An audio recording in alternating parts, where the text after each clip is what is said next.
세계적인 명차 브랜드가 BMW인데 한때 나이 든 직원들 20, 30년 경력이 있는데 정말 작업 성적이 너무나 점점 나빠지기 시작합니다. 수십 년의 경력은 소중한 자산이 분명했지만은 근로 능력이 너무나 발전하지 못하는 어려움을 겪고 있었던 것입니다. 그래서 이 회장이 보심 끝에 그 나이 든 직원들에게 일을 하면서 힘든 것이 무엇인가 이렇게 다 물어봤어요. 물어보니까 직원들은 밝은 조명이 필요합니다. 그리고 좀 더 좋은 휴식을 갖기를 원합니다. 그리고 효율적인 업무 공간을 갖기를 원합니다. 이런 몇 가지 사항을 요구했습니다. 그래서 회사 측에서는 그 요구사항을 다 들어주자 그때부터 놀라운 일이 일어난 것입니다. 바로 노년층의 직원들의 성과가 젊은 사람들보다 훨씬 더 높게 나타난 것입니다. 때로는 노안으로 떨어진 시력과 또 상대적으로 떨어지는 체력들을 충분히 보충할 수 있게 도와주자 그동안 쌓은 경험과 숙련도가 엄청난 능력을 발휘된 걸 볼 수가 있는 것입니다. 바로 BMW는 이런 변화를 통해서 문제 해결을 했고 건전한 기업으로 거듭났다 이런 얘기가 있는 것입니다. 이런 의미에서 우리가 변화라는 것은 우리에게 너무나 중요한 거예요. 내가 변할 수 있다는 건 바로 축복의 기회인 줄 믿으시기 바랍니다. 때로는 우리의 삶에 그리고 교회에 그리고 우리 믿음에 위기가 찾아온다면 곧 기회일 수도 있음을 여러분 기억하십시오. 또 오늘 우리가 주님 앞에 나온 이 시간도 내 인생에 변할 수 있는 기회라는 사실을 잊지 마시길 바랍니다. 왜 그런가 하면 주님 앞에 나온 우리들에게 하나님은 반드시 좋은 것으로 채워주신다고 약속했기 때문인 것입니다. 그래서 오늘 17절의 말씀 보니까 누구든지 그리스도 안에 있으면 새로운 피조물이라 이전 것은 지나갔으니 보라 새 것이 되었도다 이렇게 증거하고 있어요. 누구든지 예수 앞에 나오면 새롭게 된다는 겁니다. 그래서 14절, 15절을 읽어보면 그 이유를 알 수 있습니다. 14절과 15절을 같이 봉독합니다. 시작. 그리스도의 사랑이 우리를 강권하신도다. 우리가 생각하건대 한 사람이 모든 사람을 대신하여 죽었은즉 모든 사람이 죽은 것이라. 그가 모든 사람을 대신하여 죽으심은 살아있는 자로 하여금 다시는 그들 자신을 위하여 살지 않고 오직 그들을 대신하여 죽었다가 다시 살아난 이를 위하여 살게 하리 함이라 그랬습니다. 바로 우리가 예수를 믿어야 할 가장 중요한 이유가 뭐냐면 우리가 죄인이기 때문에 죽어야 마땅한데 불구하고 예수님께서는 우리의 모든 죄를 당신이 직접 속량하시고 그리고 대신 죽으셔줬기 때문에 그 이후로 우리는 거듭나는 하나님의 영원한 영생이 된 줄 믿으시기 바랍니다. 그렇기 때문에 우리는 오늘도 예수를 믿기만 하면 구원받고 죄에서 자유를 얻게 되어 그 죄값을 치르지 않아도 되는 것입니다. 그리고 두 번째는 뭐냐면 우리는 변화된 사람은 하나님의 은혜와 복을 가지고 살아갈 수 있다는 지혜가 열린 것입니다. 여러분 믿음 안에 살아가는 사람은 그냥 되는 것이 아니에요. 죄에서 구원받을 뿐만 아니라 우리 현장, 우리의 삶에서 놀라운 축복의 통로가 열린 줄 믿으시기 바랍니다. 사람은 모두 다 복을 누리며 살기를 원해요. 다 물질도 풍성하기를 원하고 또 건강하기를 원하고 자녀들이 잘 되고 사업이 잘 되고 직장에서 인정받고 칭찬받고 다 원합니다. 인간관계도 서로 좋아서 사람들에게 좋은 평안을 듣는 것도 원하는 것입니다. 그래서 사람들은 이를 위해서 항상 애쓰고 힘을 써 나갑니다. 그러나 여러분 그게 쉽습니까? 여러분 쉽지 않아요. 그런데 성경은 하나님이 우리에게 그런 복을 주시겠다고 약속했다 그 말입니다. 성경은 뭐냐면 32,500가지의 축복의 말씀의 약속의 성경이 바로. 그런데 여기서 12,000가지가 뭐냐? 바로 축복의 말씀이에요. 하나님이 주시겠다는 겁니다. 하나님이 구원한 자에게 복을 주시고 우리에게 평안, 안정을 주시겠다는 말씀이 12,000가지가 있어요. 그런데 성경에 말하는 이런 모든 복들은 안개와 같이 잠깐 있다가 사라질 복이 아니라고. 그 복은 바로 영원한 복이라고 그랬어요. 마치 사무엘하 7장 29절 말씀 보면 다윗이 성전을 지으려고 마음을 먹자 그리고 사무엘이 다윗에게 말을 합니다. 이제 청하건대 종의 집에 복을 주사 주 앞에 영원히 있게 하옵소서.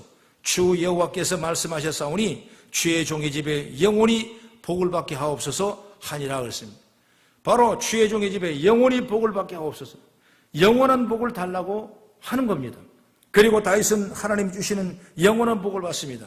이처럼 하나님은 복은 뭐냐, 잠시 쓰질 안개 같은 복이 아니라 영원히 받을 축복인 줄 믿으시기 바랍니다. 저와 여러분도 이런 복 받기를 소망합니다. 그건 저도 그렇고 여러분도 마찬가지예요. 그러면 어떤 사람이 이런 복을 누릴 수가 있는가?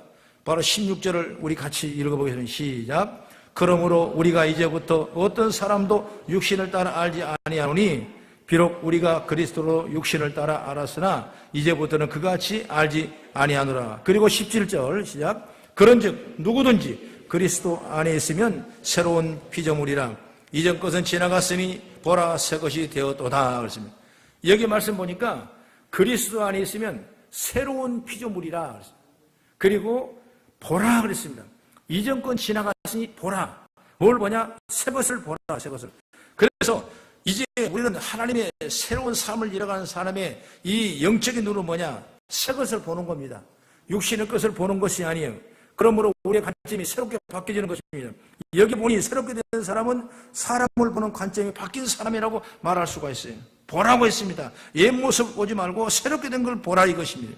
이게 얼마나 우리에게 중요한 말씀인지 몰라요. 사람이 무엇을 보든지 관점이 바뀐 사람이야말로 새롭게 된 사람이라고, 그 사람이 바로 하나님의 영원한 복을 받는 사람이 된 줄 믿습니다. 그래서 우리가 예수 믿기 전에 삶의 관점을 바꿔야 돼요. 뭘로 보냐? 새로운 피조물, 새로운 삶으로 우리가 바꿔지. 그걸 보러 갔을 때 하나님의 역사와 능력이 처할 줄로 믿습니다. 그 다음에 그러면 첫째로 오늘 우리들이 예배에 나왔는데 모든 분들이 다 예수님을 만나 죄사함을 받고 구원받아 하나님의 백성이 되기를 축복합니다. 그리고 영원한 복을 받기를 축복합니다. 그러면 우리가 어떻게 되냐? 첫째로 뭐냐? 극단적인 자기 사랑을 통제할 수 있는 능력을 받으라 그 말이에요. 바로 본문은 이제 새로워진 사람을 육신에 따라 살지 않는다고 말했습니다. 그래서 우리가 이제부터 어떤 사람도 육신을 따라 알지 아니하노라. 비록 우리가 그리스도 육신을 따랐으나 이제부터는 그같이 알지 아니하노라 그랬습니다. 바로 육신대로 살지 말라는 것입니다. 성경은 우리에게 육신대로 사는 사람을 어떻게 표현했냐?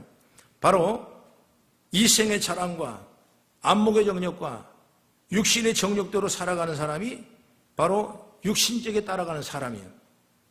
그러나 이제 우리는 새롭게 되었으니까 어때야 돼요? 영원한 하나님의 사랑을 받는 그런 믿음의 지혜를 받아가는 역사가 있기를 간절히 바랍니다. 그러니까 육신대로 살지 말라는 건 뭐냐면 내가 좋아하는 것, 자기 위주대로, 자기 뜻대로, 자기 이기와 욕심대로 살지 말라 이것입니다. 이제 모든 것을 자기 관점이 아닌 내 관점이라면 내 좋은 것, 내가 유익한 것, 나만 높여지는 것, 나가 자랑할 수 있는 것이 내 유익적인 것, 나의 관점이라면 이것이 아닌 하나님의 관점으로 바꾸어져야 저와 여러분 새로운 삶으로 열어가야 될 줄로 믿습니다. 이게 쉬운 일이 아니래요. 그러나 우리는 날마다 그런 믿음의 생각을 가지고 있어야 돼요. 그래서 나만을 위하는 예배가 돼서는 안 되고 또 나만에 대한 사랑이 돼서는 안 되고 나만에 대한 유익이 돼서는 안 돼요. 우리의 신앙생활이라는 것은 배려의 은총이에요. 서로 섬기고 서로 돕고 서로 이유하고 서로 드리고 서로 나눠주는 것이 바로 우리의 신앙의 참된 본분이라고 말씀드릴 수가 있는 거예요. 그렇기 때문에 왜 사람이 시험 드냐? 왜 어려우냐? 자기만 사랑을 받고 싶은 거예요. 자기만 갖고 싶은 거예요. 자기만 높아지는 거예요. 이것이 안 되니까 교회를 떠나는 분도 있고 아니면 이단으로 빠진 분들도 있고 하나님을 멀리 해버리는 그런 분들이 여러분 믿는 사람보다 떠난 사람이 훨씬 더 많대요. 이와 마찬가지로 우리가 정말 제대로 신앙생활을 하면 나의 자랑을 나의 사랑을 통제하고 주님의 영광을 위해서 나가는 그런 믿음의 새로운 삶으로 시작되기를 간절히 바랍니다. 디모데후서 3장 1절 2절의 말씀은 그런 말씀이 있습니다. 너는 이것을 알라. 말세에 고통하는 때가 이르러 사람들이 자기를 사랑하며 돈을 사랑하며 자랑하며 교만하며 비방하며 부모를 거역하며 감사치 하자며 거룩하지 아니하며 그랬어요. 이 얘기가 뭐냐면 바로 말세에 고통받은 때가 온다고 하는데 고통받은 이유는 뭐냐? 바로 이거죠. 자기를 사랑하기 때문이다 이렇게 말씀하고 있어요. 그래서 성경은 자기 사랑에서 돌아서라 이렇게 말하고 있어요. 그 돌아서야 새로운 사람이 가능한 줄 믿으시기 바랍니다. 자기 사랑은 무조건 자기가 하는 일을 옳다고 말해요. 자기 말도 옳고 자기 믿음만 옳고 자기 생각도 옳고 자기 행동도 옳다고 합니다. 그렇게 되면 모든 것 상대방은 잘못될 수밖에 없는 거예요. 자기 자신이 옳다고 생각하니까 여기서 미움이 생기고 싸움이 생기고 여러분 다툼이 생기는 것입니다. 이런 사람의 특징은 절대로 자기 잘못을 인정하지 않습니다. 그리고 문제가 생기면 무조건 상대방을 비판하고 비판하는 거예요. 여러분, 이건 하나님이 우리에게 주신 복이 아닙니다. 오늘 우리는 자기 사랑을 통제하고 주의 뜻을 이루어가는 아름다운 모습이 세워지길 간절히 바랍니다. 우리 성경에 나오는 인물 중에 아담과 하와가 나온 그런 얼마나 하나님의 사랑받아 인류 최초의 사랑으로 하나님이 창조했겠습니까? 그런데 그 아들 가인과 아벨이지 않습니까? 그들도 역시 하나님을 철저히 섬기며 제단을 거룩하게 쌓고 그들이 원하는 대로 하나님 앞에 정성된 예물을 간절한 마음으로 올렸는데 하나님이 보는 관점에서 아벨은 제사에 하나님이 인정했고 가인의 제사는 인정하지 않았어요. 그래서 아벨의 제단의 제물은 하나님이 흠양했고 가인의 제물은 흠양하지 않으니까 누가 성질나냐? 형인 가인이 성질나는 거예요. 왜 나는 받지 아니하고 왜 동생의 제물을 받는가? 동생의 예배는 받고 왜 내가 드리는 예배는 받지 않은가? 이건 뭐냐? 철저하게 자기 중심, 자기 자랑과 자기 사랑을 통해 나눌 수 있는 생각이라고 볼 수 있는 것입니다. 이걸 우리가 하나님의 관점에 봐야 되는데 자기 관점에 보니까 왜 아벨만 사랑하느냐? 아벨만 받느냐? 아벨 것에게 자기 문제는 하나도 들춰내지 않는 것입니다. 결국 그 문제가 어떻게 됐습니까? 동생을 돌로 쳐 죽입니다. 이것이 바로 인류의 최초의 살인이라는 걸 볼 수가 있어요. 이걸 우리에게 좋은 교훈을 주는 겁니다. 여러분, 우리가 다 예배한다고 생각합니다. 신앙생활을 한다고 생각해요. 우리가 다 직분을 가졌다고 생각하고 나는 몇 년 동안 믿어도 생각합니다. 그러나 내 관점으로 보지 말고 우리가 볼 수 있는 것은 하나님 관점으로 봤을 때 여러분 하나님의 영광이 난 드러날 줄 믿습니다. 여러분 신약 성경도 마찬가지예요. 여러분 12 제자들이 있습니다. 예수님이 가서 마르다 마리아 집에 앉았을 때 마리아가 그 향유를 깨뜨려서 예수님 발 앞에 엎드려서 정성껏 올렸습니다. 그랬을 때 가룟 유다가 뭐라고 했습니까? 그것을 왜 거기다 허비하느냐? 그걸 가지고 선한 사람에게 돈을 가지고 팔아가 나눠주면 얼마나 좋은 일을 할 수 있는데 왜 그런 일을 하냐고 자꾸 자기 생각을 주장하세요. 그러니까 예수님께서 너 그런 말 하지 마라. 그러지 마라. 분명히 이것이 뜻이 있는 거예요. 너는 세상을 몰라서 하는 일이다. 도울 사람은 앞으로 얼마든지 기회가 있을 것이지만 나는 이제 가면 다시 올 수가 없는 거예요. 나는 이제 가면 끝이라는 건 너희가 마지막 만남이라는 거예요. 왜 그것을 모르냐 하면서 책망을 했죠. 결국 여러분 이 유다는 그런 생각을 자꾸 가지고 있다가 나중에 결국 은 30을 가지고 욕심이 나서 그걸 예수님을 팔아버린 놀라운 일들을 이루지 않습니까? 그래서 최초로 예수님을 배반한 사람이 누구냐? 바로 가룟 유다예요. 여러분 자기 생각 관점이 이렇게 엄청난 죄를 낳게 되는 걸 보게 있는 것이죠. 우리는 정말 자기를 위해서라면 이런 유사한 일을 하는 사람이 있어요.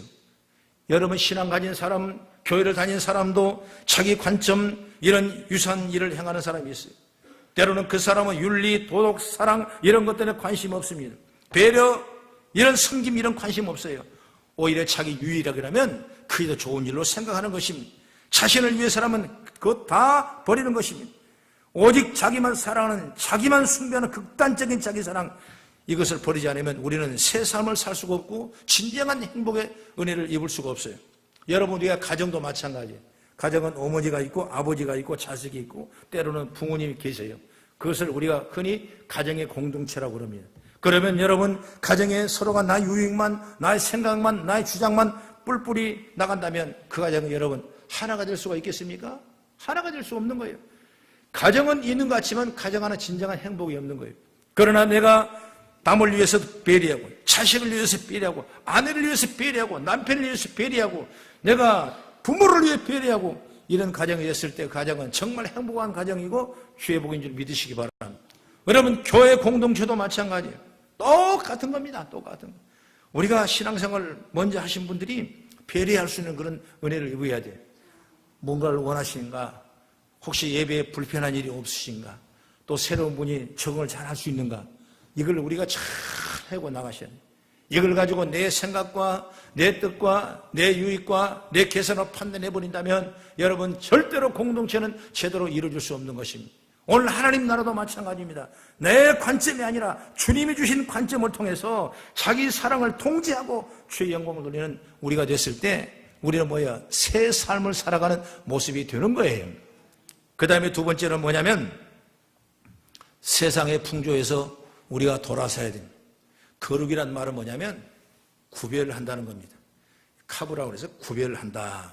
카다시라도 그러죠? 구별한다. 이건 세상과 구별하는 담이 바로 교회예요, 교회. 그래서 저와 여러분들은 세상의 풍조에 밀려서는 안 되는 것입니다. 세상의 풍조에 따라가서는 안 돼요. 정말 세상에 어떤 환경이 일어날지라도 오늘 우리가 주님을 바라보는 큰 믿음을 가져야지 세상 때로 따라가 버린다면 우리는 이 믿음은 아무것도 아니에요. 그래서 에베소서 4장 22절부터 24절의 말씀을 이렇게 기록하고 있습니다. 너희는 유혹의 욕심을 따라 썩어져가는 구습을 따르는 옛사람을 벗어버리고 오직 너희의 심령이 새롭게 되어 하나님을 따라 의와 진리의 거룩함으로 지으심을 받은 새 사람을 입으라 이렇게 말씀했어요. 옛 습관과 옛사람을 버리고 새 사람을 입으라 그 말이에요.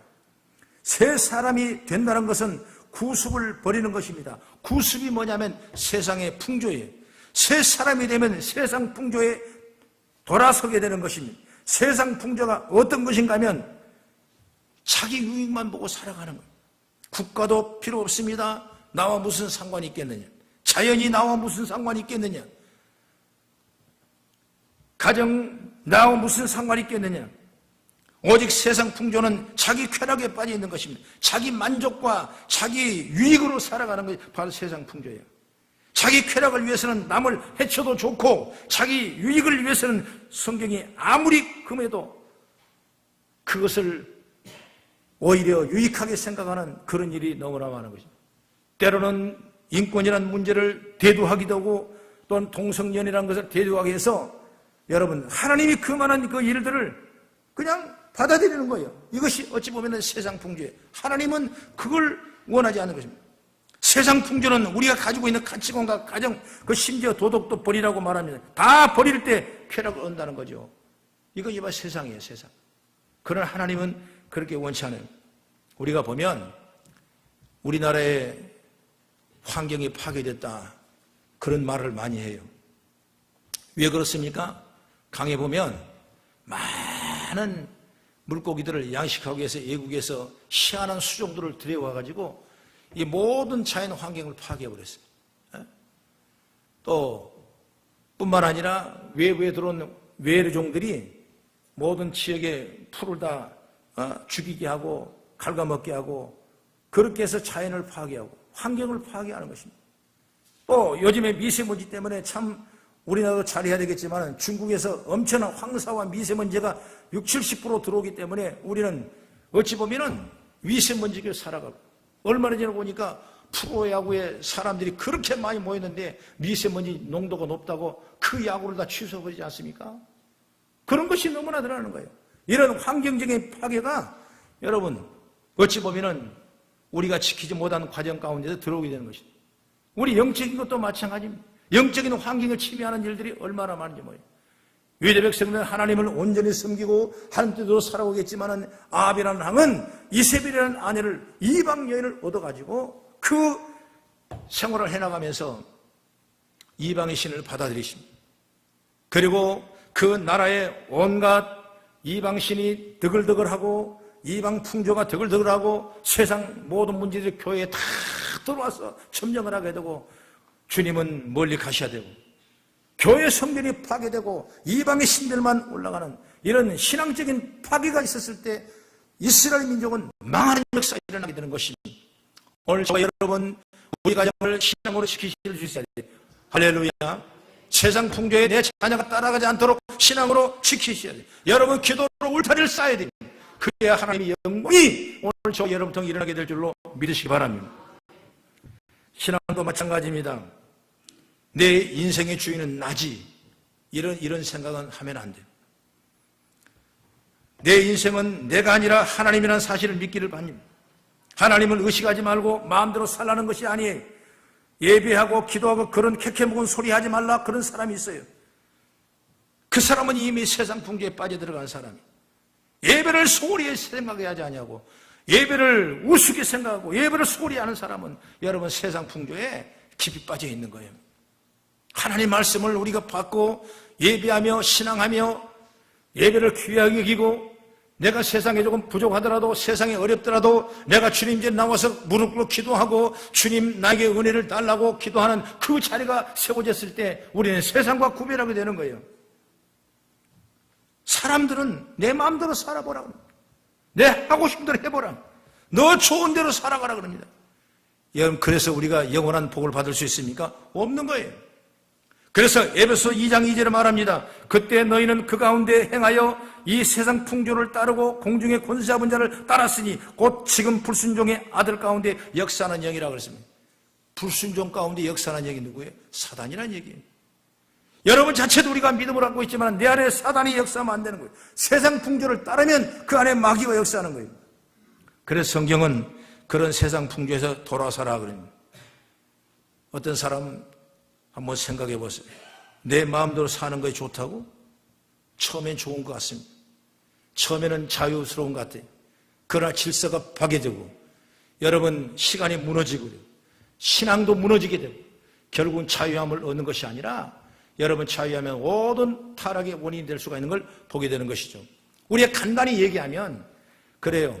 어떤 아이들은 그래요. 엄마, 나 이제 이만 컸으니까 나 집에 사는 게 지겨워. 어머니 밥 해주고 어머니 집에 사는 거 잔소리 넣는 거 다 지겨워. 그러니까 미안하지만 원룸 하나만 얻어줘. 원룸 하나만. 그렇게 해서 원룸 얻어주신 분이 있어요. 그래 너도 얼마나 고생했냐. 한번 내가 원룸 얻어줄 테니까 한번 잘하고 살아봐라. 여러분 거기서 하나님의 은혜를 받고 기도하며 잘 살면 얼마나 감사하겠어요. 그런데 통제가 없으니까, 예배가 없으니까, 하나님이 멀리 계시니까 자기 편안과 자기 방법과 자기 유익대로 살아가다가 세상 풍조에 밀려나가는 사람들이 여러분 있는 것을 아시길 바랍니다. 여러분 내 자신 나이가 60이 넘었지만은 사모님이 기도원 가시면, 수련회 가시면 얼마나 기분이 좋은지 몰라요. 왜? 자유니까. 첫날은 그렇게 좋을 수가 없어요. 밥을 먹으라고 너 간섭한가, 많이 먹는다고 너가 핀잔을 한가, 또 공부 안 한다고 누가 뭐라고 그런가. 세상에 뭐 뒷물로 놀아도 그렇게 잘 수가 없어. 이틀 때는 더 자유스러워. 더 좋아. 3일째 내가 뒤돌아보면 내가 엉망이요. 이건 엉망이요. 가만 돌아보면 이건 엉망이요. 없으니까 홀로 기도한다 그러죠? 아니요. 기도 더 안 해. 공부 더 안 해. 밥 더 잘 먹어. 여러분 내 하고 싶은 데 가는 거예요. 여러분 그러면 결국은 나는 영적으로 타락하는 거와 똑같은 거예요. 하나님이 지켜주시면 되는 건데, 그래서 나는 시편 27편 1절 2절의 말씀에 여호와께 집을 지키지 아니하시면 세우는 자의 수가 없다고, 여호와께 성을 지키지 아니하시면 파수꾼의 경성이 허설하고 그랬습니다. 오늘 우리 자녀들 부모님이 지켜주니까 감사하시기 바랍니다. 오늘 아내는 남편이 지켜주니까 감사하기를 바랍니다. 남편은 아내가 지켜주니까 감사하기를 바라요. 오늘 하나님 우리를 지켜주시니까 우리는 세상 풍조로 따라가지 아니하고 그래도 믿음 붙잡고 나가는 거예요. 여러분 은혜를 잊기를 주의 이름으로 축원합니다. 새 삶을 살기 위해 잠깐의 즐거움이 아니라 정말 기쁘고 즐겁고 행복한 삶을 살기 위해서 예수님 앞에 나와야 되고 예수님 앞에 서기를 간절히 바랍니다. 오늘도 저와 여러분들이 그러기 때문에 주의 날을 거룩하게 준비하는 자가 되어 너무나 감사하죠. 진짜 행복하고 가치 있고 영원한 행복을 누리는 성도가 되기를 간절히 바랍니다. 그 다음에 세 번째로 주님의 뜻을 따라가야 새로운 삶을 살아가는 거예요. 아무리 내가 보라 이전 건 지나갈 새로운 피조물이라 이렇게 말씀해도 내가 주님을 따라가지 않으면 아무 소용이 없는 것입니다. 오늘 우리는 예수 믿고 구원받는 자는 항상 주의 말씀을 따라가는 겁니다. 믿으시면 아멘. 시편 119편 105절은 이렇게 말합니다. 주의 말씀은 내 발의 등이요 내 길에 비치니라 그랬습니다. 바로 이건 성경이죠. 새로운 삶을 사람에게 살아가는 기준은 뭐냐? 바로 성경이에요. 다른 기준이 아니에요. 그래서 바로 성경입니다. 성경은 원래 기준, 바로 표준, 그래서 정경이라고 말씀하세요. 이 성경의 말씀이 우리에게 있는 거죠. 놀라운 축복의 말씀이 우리에게 있는 겁니다. 이 하나님의 영광이 충만하게 되어지기를 간절히 바랍니다. 성경이라는 것은 32,500가지 약속의 말씀이 있지만은 여기에 12,000개 축복의 말씀이 있는 거예요. 그 말씀을 보고 따라가는 겁니다. 그러면 분명히 우리 인생의 삶에 새로운 삶으로 날마다 변화 역사가 일어나게 된 줄 믿으시기 바랍니다. 그래서 주님을 영접하고 주의 말씀대로 따라가고 주님을 만나고 그러므로 말미암아 우리의 삶 가운데 늘 체험하고 경험하고 더 간증되어지는 그런 삶이 우리의 날마다 새로운 삶이 될 줄 믿으시기 바랍니다. 여러분, 우리가 예수 믿고 구원받고 간증이 없으면 안 되는 거예요. 간증의 삶을 살아가야 돼요. 어떤 정치가 그렇게 말씀했어요. 우리는 저녁의 삶을 갖자. 저녁의 삶. 저녁의 삶이 뭡니까? 바로 열심히 일하고 집에 와서 평안과 가족과 함께 행복을 누리는 귀한 시간도 우리가 갖자. 이것이 바로 저녁에 있는 삶 아니겠습니까? 어떤 유토피아 같은 그런 일을 추구하고 있는 것이죠. 이처럼 우리가 간증 있는 삶이 뭐예요? 간증 있는 삶을 살아가자. 이건 바로 주님의 뜻대로 살아갈 때 우리는 내게 놀라운 비전과 능력과 역사가 일어날 뿐만 아니라 우리 삶 가운데 주님 뜻을 따라가는 위대한 새로운 삶을 살아가는 믿음 역사가 있는 줄 믿으시기 바랍니다. 그게 간증이 없으면 안 돼요. 성도가 내가 받은 은혜가 많아야 돼요. 내가 구하면서 응답되는 역사가 일어날 수 있어야 돼요. 여러분 삶 현장에서 하나님이 하셨구나. 하나님이 이렇게 하셨구나. 그래 감사합니다. 아니면 회개합니다. 잘못됐습니다. 잘하겠습니다. 됐습니다. 영광 받습니다. 이런 간증들이 여러분 삶 속에 일어나야 우리는 새로운 삶의 변화 역사가 일어난 줄 믿으시기 바랍니다. 오늘 제가 칼럼을 주보에 써놨는데 이 조지 밀러라는 사람은 여러분 수천 개의 고아원을 세워서 굶어 죽어가는 고아들을 먹이고 입히고 5만 번의 기도의 응답을 받았다고 기록된 내용층이 바로 5만 번의 응답의 기도 조지 밀러라는 책이 있어요. 여기 보면 엄청난 일을 했습니다. 이 시대에 누가 그런 일을 할 수가 있겠습니까? 이런 어마어마한 성의 같은 일을 누가 할 수 있겠습니까? 그러나 그는 하나님 앞 필요할 때마다 기도하고 채우기를 믿고 기도하니까 5만 번의 기도 응답을 줬다는 건 5만 번의 간증이 있다는 사실이 아니겠습니까? 그런데 그는 처음부터 그런 사람이 아니에요. 그는 어려운 사람이었어요. 어려서 남의 물건을 훔친 도백이 심했어요. 불량하였어요. 그런 세상에서 버림받은 사람이었어요. 그런데 14살 때 어머니가 죽게 되니까 큰일 났다. 이제 공부해야 되겠다라고 생각하고 학교 다니고 공부를 시작하는데 공부가 안 되고 옛날 그 모습이 그대로 또 나오는 거예요.